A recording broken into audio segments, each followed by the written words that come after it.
Are the Dallas Cowboys the favorites to sign free agent wide receiver Odell Beckham? All that and more in this episode of the Locked On Cowboys podcast. You are Locked On Cowboys, your Locked daily Dallas Cowboys podcast. Part of the Locked On Podcast Network, your team every day. On. Locked on. Locked on Cowboys.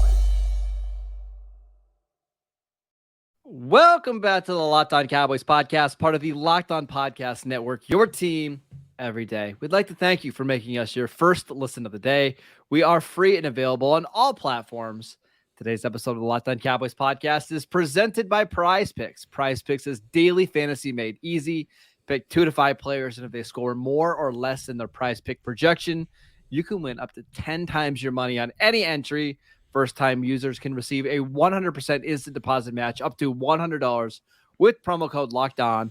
That is prizepicks.com, promo code Locked On. I am Marcus Mosher. You can follow me on Twitter at Marcus_Mosher. He is Landon McCool. Check him out on Twitter at McCoolBCB. Landon, how's it going today, sir? It's going well. You know, I think you and I have talked about this before. I really get enjoyment out of the bye week of watching football on the bye week. You know, like there's zero pressure, there's zero worry. Like you got the pre-jitters for the Cowboys game. You know, and even games where even weekends where the Cowboys play, like on a Thursday, I love to be able to sit down on a Sunday and not have to worry about a Cowboys game. So that was enjoyable. We're going to talk about what we saw in week 9 a little bit later in the show, but was there one game on Sunday that you just had the most fun watching? That Kansas City Tennessee game was just absolutely so much fun, man. Like it was just like two different styles completely, but two different teams that are so good at their very specific style, and styles make fights. So I just thought that was a really, really interesting game to watch for sure. Malik Willis had a 48-yard pass on the first play of the game. Yeah, that was crazy. Then he had 9 net passing yards the rest of the game. And they went into overtime. It's just crazy. And I mean, they had the ball with 4 minutes left in overtime with the chance to win. It was kudos to Mike Vrabel. What a performance by him. He's awesome. We actually talked about Tennessee last week. We think that's going to be the game for the Cowboys later in the year. That like you're going to find out a lot about the Cowboys and how tough they really are when they have to take on the Titans. But we'll get to that later on next month. But today, Landon. Yeah. We've got some news. According to multiple sources, Ian Rappaport and Adam Schefter, Cowboys are interested in signing Odell Beckham Jr. Odell went on a podcast, I believe it was yesterday, said that he wants to go to a place that feels like home. I believe he's living in Dallas right now. Jay Glazer from Fox Sports reported that he's expected to be fully cleared by the end of the week. What are just your overall thoughts on the potential signing of Odell Beckham to the Cowboys? I think if the Cowboys want him, I think that they are currently, as it stands right now, and I would not have guessed this by last season, maybe even 4 weeks ago. I think the Cowboys are in the very best position to win this Odell Beckham bidding war. Simply because of, we think about the prerequisites that have been kind of mentioned. He wants to go to a place that's that feels like home. Obviously, you mentioned he lives in Dallas. He wants to go to a place, obviously, that's a contender. I think that goes without saying. He actually mentioned a team that's like 6-2 or something like that. Is that what he said? Yeah, he said, I want to go to a team that's like 6-2 or 7-1. Based in Northeast Texas. Yeah, I mean, so that, right? Obviously. The Cowboys obviously provide the kind of flash that Odell Beckham Jr. is kind of, would love to have to finish his career on. And I think that the key thing here is that kind of slipped past my mind and a lot of these other minds is that you look at all these teams that are considered in the race here. Mm-hmm. And the names that I hear the most, right? The Bills, the Rams, the Giants, for some reason, and maybe and just Cowboys. Going back to where he started, I can kind of see that maybe a little bit. I mean, I guess he forgot the way he was unceremoniously traded away. Yeah. But anyways, I think the Bills are currently, pretty sure dead last in cap space right now for the 2022 season. I think they have somewhere under just under $1 million. Obviously, that's not prohibitive too much. They can move things around. Billy Beane is obviously one of the best at this. If they need to, they can move things around and get themselves enough money to kind of get themselves into the race. The Rams, I mean, like they're done. They could barely pay their roster at this point, and they're not a contender anymore. So I don't think that they're even really in consideration here. The Giants, I mean, I guess they could be kind of in consideration here, but they're also not in. I mean, maybe I'm off the top of my head. I don't know, but I got their cap situation right now. They have $2 million of cap space. So not a ton, not at all. No. And the Cowboys are obviously of that group is somewhere in the area of, is it $16 million plus? Yeah, they've got effectively. I mean, they've got a little bit more than that. There's about $7 million. Or sorry, a little bit less than that. $7 million this year. Okay, so with there's definitely some things that they can move around here if they needed to, right? I just think that if you look at those situations and it really is shocking how it kind of surprisingly lined up by the time that we're actually ready to have this conversation about Odell Beckham. It does feel like if the Cowboys wanted to make a big push here, they would be very heavy contenders, and I dare I say front runners potentially in kind of the Odell Beckham Jr. sweepstakes, if you want to call it that. So Odell actually said something really interesting yesterday in the podcast. And I apologize, I don't remember what the name of the podcast was, but up until yesterday, I still thought it was the Bills were still the most likely destination, and I thought the Rams were a potential landing spot for him. But I'm going to tease this. We're going to come back. I'm going to tell you what he said that made me think that the Cowboys maybe are actually the favorites to land him. But before we do that, I want to tell you about Prize Picks. Prize Picks is so easy to play. All you have to do is pick 2 to 5 players, and if they score more or less than their Prize Pick projection, you can win up to 10 times your money on any entry. No competing against other people. It's just you versus the projections available. Prize Picks offers projections on just about any sport that you watch. This includes NFL, NBA, MLB, NHL, PGA, college football, men's college basketball, women's college basketball, soccer, WNBA, esports, NASCAR, tennis, MMA, boxing, disc golf, Euro basketball, cricket, and more. Entries can be made in 60 seconds or less. It is that easy. They are currently operational in over 30 states and in Canada. Download the Prize Pick app or go to prizepicks.com to sign up and play daily fantasy sports. First-time users can receive a 100% instant deposit match up to $100 with promo code Locked On. If you deposit $100, they'll give you $100. You deposit $50, they'll give you $50. Don't forget to enter promo code Locked On at sign up for an instant deposit match up to $100. All right, Odell was talking about ending his career. Go ahead. Yes. I was just going to mention I think it's the Complex podcast. Yes, the Complex podcast. Yeah, just so. He mentioned how he's wanting to settle down his family into a spot for the next 2 or 3 years, and that he's looking for a spot to kind of finish his career. He didn't say that his career was going to be over in 2 or 3 years, but kind of this next stage of his career. Up until Sunday, I kind of thought he was just going to be a mercenary, go sign with a team that has the best chance to win the Super Bowl and go from there. I don't think that's what Odell wants. Truly, I don't. I think he wants to find some place where he can sign a multi-year deal, get into a system that makes sense, get with a quarterback that he trusts, and kind of go from there. And if that's the case, the Cowboys are actually a pretty good spot for him because of the stability at quarterback. They have weapons. I think this is going to be a competitive team, and they're the only team of the teams that we mentioned that does have cap space over the next couple of years. Like the Bucs, for example, they're $41 million over the cap next year. The Bills, while they could want them this year, they're over the cap next year. They've got a bunch of contracts coming up. I could see a situation where the Cowboys offer Odell a Michael Gallup type of deal for the next 3 years and be like, you know what? We're excited to have you this year, but this is not just a short-term move. It's a long-term move. We like what you could do in 2023 and beyond. Yeah, and again, what's hard to know sometimes is how much is this fishing, right? Like maybe what it is Odell Beckham wants this long-term deal. But he's, if he doesn't get it, short of, accepting a long-term deal, he may take a short-term deal if they don't look as good. But I would assume that his first choice would be a long-term deal. So if the Cowboys would be interested in offering that may just be another lever that they have leverage to kind of win over the other teams, win Odell over as opposed to the other teams. So I think that the money is got to be right for sure. But I do agree that I think if you were to offer Odell some kind of stability, a multi-year deal, that may be something that some of these other teams are just not willing to offer right now, or just don't have the capability to offer. Right. And that's something that could be an advantage that the Cowboys might have over these other teams. And he specifically mentioned the Michael Gallup contract. Like that was what he was hoping to get. Did he really? What is going on, man? He did.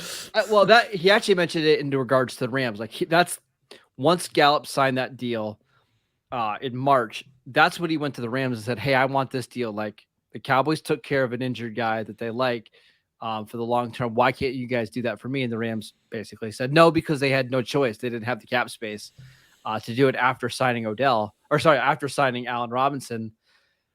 I just don't know if the Cowboys would be afraid of signing somebody like Odell in, mid-November if they are going to get more than just one half season from him.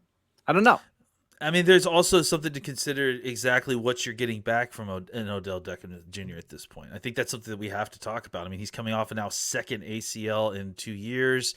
He's just turned 30, if I'm not mistaken, or at least he's turning 30, I think, this year. So, he just turned 30 on Saturday. Yeah, there's something to consider there, right? So, I think that it's one of these situations where the Cowboys could potentially be getting a great deal, right? Like if you could be buying low on a guy that is still Odell Beckham Jr. for a couple more years, and you're getting a deal in which he's coming off an ACL, so you're getting a fantastic discount on a very high-end player. But we don't know that for sure. There is a chance, and the other thing too to consider here is that, look, we've seen how Gallup has kind of taken a couple of weeks of runway to get back up to the speed that we're used to. I don't know that he's completely there yet. I'm interested to see how he is developing at this point, right? And so the chances that you could potentially, sign him and then may not get true kind of Odell Beckham, looks until right before playoff time this year. So that's why I think a long-term deal kind of makes some sense with the Cowboys, because, and honestly, it's why the rental never really made a ton of sense for me with Odell Beckham Jr., right? He hurt himself in the Super Bowl last year with an ACL injury. Yep. He wasn't ever going to be available at any point until the end of the year this year. So you really were just getting him for a couple of weeks, and frankly, not any kind of guarantee that you're getting full Odell Beckham, right? So there is some of that to consider, though. That makes a lot more sense if you sign him to a long-term deal. Yes. You're more likely to get some value on the back end of that, and you're not rushing him on the field, right? If you know, hey, we have him for this year and next year, you could be a little bit patient for him. You don't feel like, okay, we got to get him ramped up so he's ready to go for to play 60 snaps on Wild Card Weekend. It's okay if he can give us 20 snaps in Wild Card Weekend, that's great, and then we'll look forward to what he can do in 2023. My question for you, Landon, assuming that he's healthy-ish and we see something similar to what we saw in the second half of last year with the Rams, does he make sense in the Cowboys offense? Because I actually was talking to a couple of people on Twitter today, and they're a little concerned. It's the Cowboys offense has really been working with these multiple tight end sets. You have Noah Brown, who you like, who's been playing well. Gallup is getting healthier. Does it make sense to bring in somebody like Odell Beckham for the last few weeks of the season? I don't know. That's a fine answer. Like it's a tough answer because I keep going over it in my head, right? And I think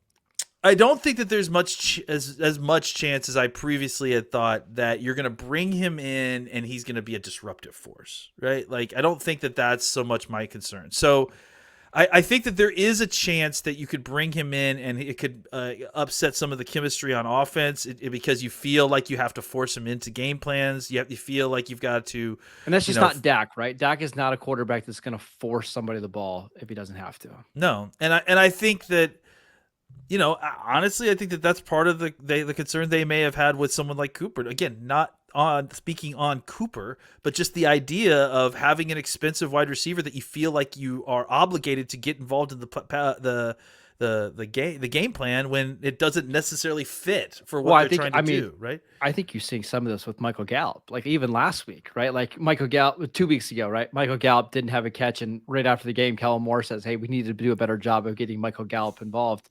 Wasn't a big deal when he was on a rookie contract, but when you're paying that guy 13, 14 million a year, it's different, right?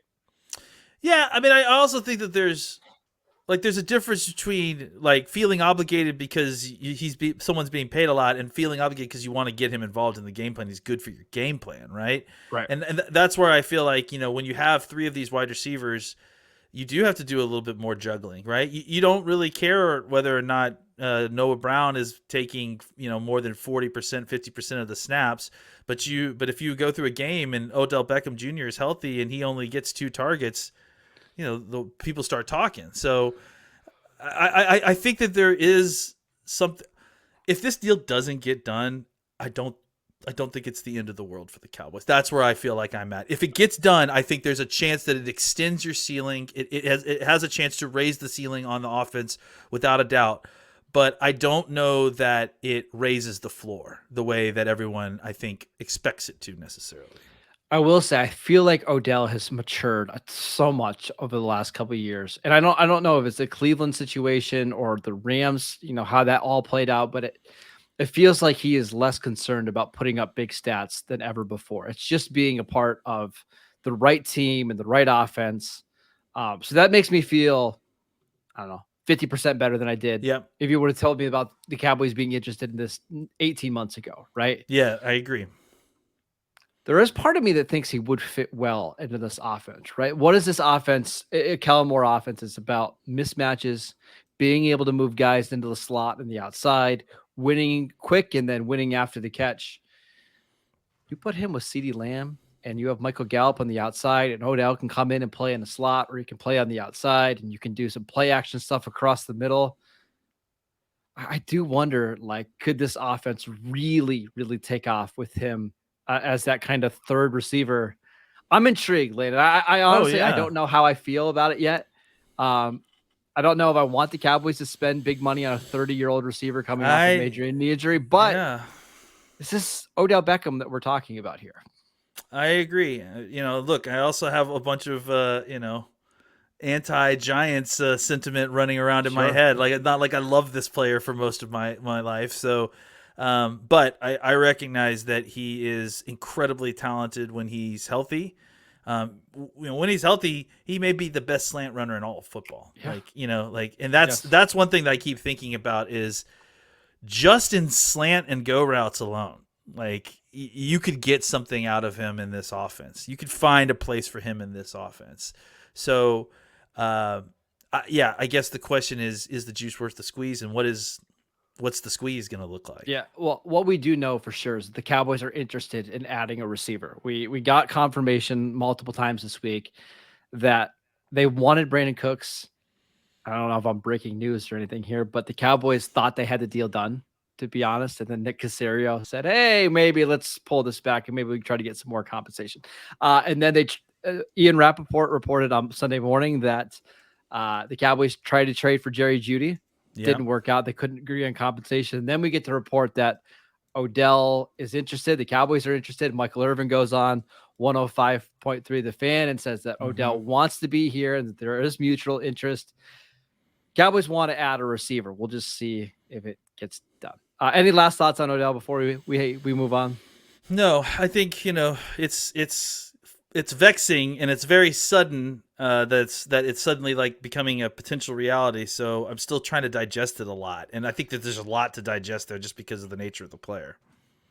What it tells me is, and we all offseason long, you and I kept pointing to, we think 2023 is the year that the Cowboys kind of go all in, right? That's the year that they kind of been plotting I wonder if things have just changed and the Cowboys realize, hey, and maybe this happened over the last couple of weeks, just watching around the league and seeing we are as good as any other team in the league. Why not? I think it's two things, right? It's that it's looking around the league and seeing, hey, the NFC just is not as good as everyone expected it to be, and B, our defense we expected our defense to be good, but it's even better than we expected it to be.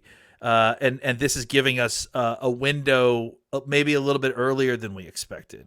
And so that's what's kind of changed the angles here. And honestly, to their credit, they kept things open. They kept their gunpowder dry. And now they're in a position because of that they have an opportunity. If they want to go take advantage of it, they can. All right, let's talk about what we saw in week 9 with the Cowboys on bye week. But before we do that, we want to tell you about BetOnline. BetOnline.net is your number one source for betting football and the start of the new basketball season. Find all the latest player developments, team matchups, news, podcasts, and in-depth analysis on every game.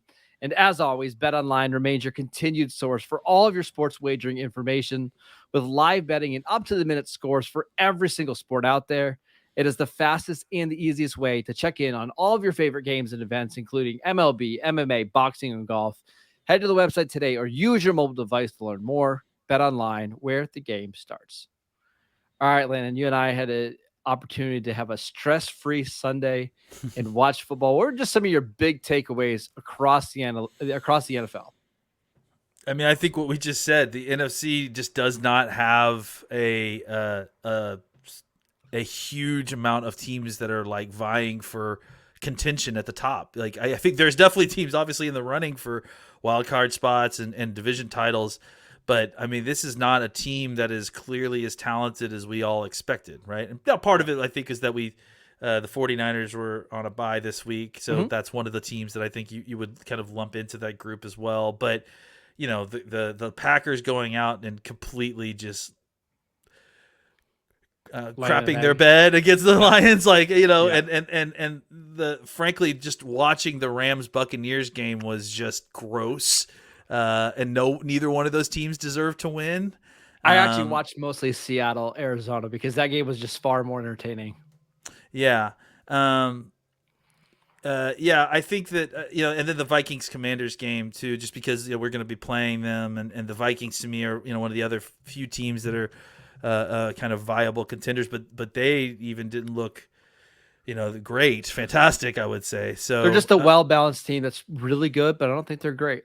Yeah, that's enough to win, 6 games in the NFC at this point. So that was kind of my main takeaway, is that, I'm certainly not necessarily afraid of any of these teams that the Cowboys have to compete against for their playoff spots. Yeah, I mean, the NFC is just, it's kind of a dumpster fire, right? And it's just unfortunate the Cowboys happen to play in the best division, because otherwise they would probably be walking to a 2 or 3 seed right now, like pretty easily. But I think you watch these offenses across the league, and man, even good quarterbacks like Josh Allen and Patrick Mahomes are struggling to get to 20 points a game. Yeah. And we see Rodgers, they scored what? Was it 8 points, 9 points against the Lions, against the worst defense in the league?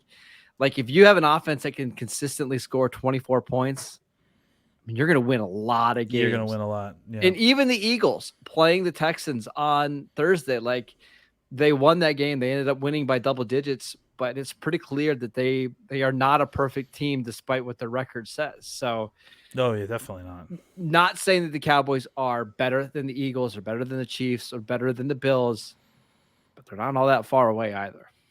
Yeah, I mean, I'm certainly not afraid to play any of those teams. I mean, I think the Bills are as terrifying as a matchup as you're going to face in the NFL. The Chiefs are not a team you want to play because of, obviously, Patrick Mahomes.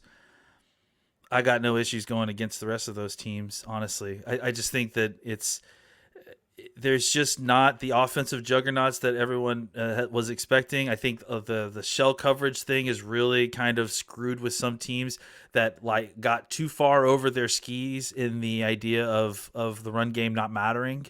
And then, teams are trying to scramble to try to react and kind of find a way out of that. And the teams that have had the most success are teams that were able to quickly replicate that with running quarterbacks, right? With athletic quarterbacks like the Bills. And frankly, I mean, even the Chiefs, if they needed to, they could have Mahomes break pocket on third downs and to convert long thirds if you need them. Teams that are able to create chunk plays against these cover two shells, those are the offenses that will continue to have success on a regular basis because they'll be able to continue to score points despite the fact that teams are trying to slow them down in the deep passing game.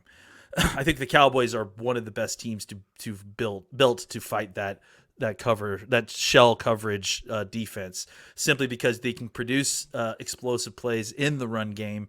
And then eventually, we're seeing how the pass game is developing there, and they should be able to do it there as well. Plus, they're one of the few teams in the league that has a run game and a tight end that just can get open and, kind of in the middle of the field, which most teams don't, right? That's one of the things that we talked about with Dalton Schultz last week. Like, he's just so good at finding soft spots and zones. So if you want to play a cover two shell, tight end's going to be open for 8-9 yards every single play. And if you can kind of nickel and dime defenses that way, you're going to move the ball up and down the field. And it's exactly what we saw the Cowboys do against the Bears in week 8, what we saw them do in the second half against the Lions. Cowboys are set up well to make a run here over the next 2 months. They really are. They have a lot of answers that other teams don't on both offense and defense. And that doesn't always mean that translates to wins, but I think it does mean that you're not going to we're kind of at the point of the season where, Odell Beckham Jr. is basically the addition to be made, right? Like, trading's over. There's not a ton of free agency left. Your teams basically are who you are. And the Cowboys are one of the few rosters that's set up to be versatile and dynamic enough to kind of be able to attack and play against any type of style. And that's a rare thing. The Kansas Cities of the world leaned heavily into having just a dominant pass attack, and then, invested a little bit more this year in stopping the run because they knew that's how they were going to have to stop some of these teams like Tennessee. The Cowboys can do a little bit of everything. And if you can find a way to kind of, just increase the talent like that much more as the season goes on, you get a couple more guys back, maybe add somebody like we mentioned, they're going to be in as good a spot as any team in frankly the league to kind of get set up as they make their way into the playoffs. And even those two teams, the Chiefs, like in the Bills, those teams are awesome at passing the ball, but they have the same fatal flaw. They cannot run traditionally. I'm just going to read you the running back stats for both of those teams on Sunday. Clyde Edwards-Helaire, 4 carries, 5 yards. Isaiah Pacheco, 5 carries, 5 yards. Jerick McKinnon, 3 carries, 4 yards. And then for the Bills, Devin Singletary, 8 carries, 24 yards. James Cook, 4 carries, 15 yards. Like, these teams cannot traditionally run the ball. And when you get in the playoffs and you need to be able to run the ball, you don't need to run for 200 yards. But when you need to get a 2nd and 4 run, can you do it without having your quarterback take a huge hit? I don't know if they can. And it might be the reason why they don't go to the Super Bowl. Yeah, and I think that it's one of those things where they're hoping that the weight, the gravity of their super talented quarterbacks will be enough, and it certainly could be, it's not. But it's not solving all the problems necessarily that are going to be presented to you in a playoff game. It's more just hoping that another portion of your team can be so dominant that this problem will be masked and won't even be noticed. And this was a problem last year for the Chiefs in the playoffs. We remember them beating Buffalo in that awesome game, but they lost to Kansas City, or they lost to Cincinnati in the championship game because they could not run the ball. Patrick Mahomes had 9 passing yards in overtime, or in the second half in overtime. Like, you've got to at least have teams respect your run game. And right now, those teams can't do it. If the Cowboys can get there and they can be this dynamic, balanced offense, who knows what the ceiling of this team is kind of going into January, maybe February. That is it for today's show. Thank you for making Locked On Cowboys your first listen. For your next listen, check out the Locked On Sports Today podcast, the biggest stories of the day, plus instant reactions, big game recaps, and the take of the day. Peter from Locked On Packers has quite a take over there, so go check it out. Actually, I think Locked On Packers is a must listen this week if you're a Cowboy fan. I would say so. Yeah. It's going to be a lot of fun. It's available on the Odyssey app, YouTube, or wherever you get your podcasts. All the same places you get the Locked On Cowboys podcast. Follow Landon at McCoolBCB. I'm at Marcus_Mosher. We got a fun week planned for you guys as we get ready for Dallas, Green Bay. See you guys right back here tomorrow.